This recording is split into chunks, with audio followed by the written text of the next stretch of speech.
यह अवतार तब हुआ था जब ब्रह्मा के पुत्र दक्ष ने यज्ञ का आयोजन किया, लेकिन भगवान शिव को उसमें नहीं बुलाया, जबकि दक्ष की पुत्री सती का विवाह शिव से हुआ था। यज्ञ की बात ज्ञात होने पर सती ने भी वहां चलने को कहा, लेकिन शिव ने बिना आमंत्रण के जाने से मना कर दिया। फिर भी सती जिद कर अकेले ही वहां चली गई।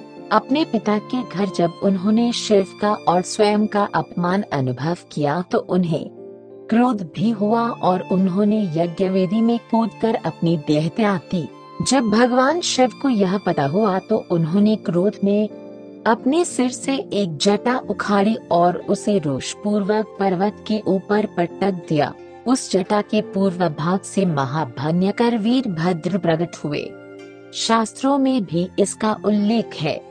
क्रुद्ध सुदष्टपुट सधूर जटिर जटातडिद वहलिष्टुक्रोचिषम उत्कृत्य रुद्र सहसुथितो हसन गंभीर नादो विसर्जता भुवि ततोतिकायस्तनुवास परिशन देवंदास श्रीमद् भागवत 4:5-1। अर्थात सत्य के प्राण त्यागने से दुखी भगवान शिव ने उग्र रूप धारण कर क्रोध में अपने होंठ चबाते हुए अपनी एक जटा उखाड़ ली, जो बिजली और आग की लपट के समान दीप्त हो रही थी।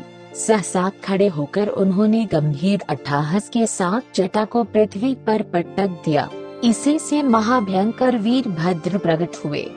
भगवान शिव के वीरभद्र अवतार का हमारे जीवन में बहुत महत्व है। यह अवतार हमें संदेश देता है कि शक्ति का प्रयोग वही करें जहां उसका सदुपयोग हो। वीरों के 2 वर्ग होते हैं, भद्र एवं अभद्र वीर।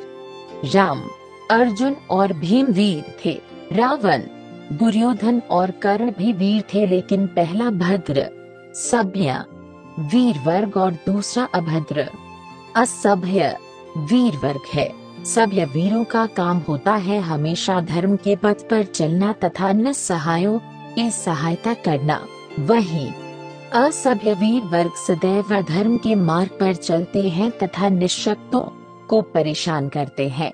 भद्र का अर्थ होता है कल्याणकारी।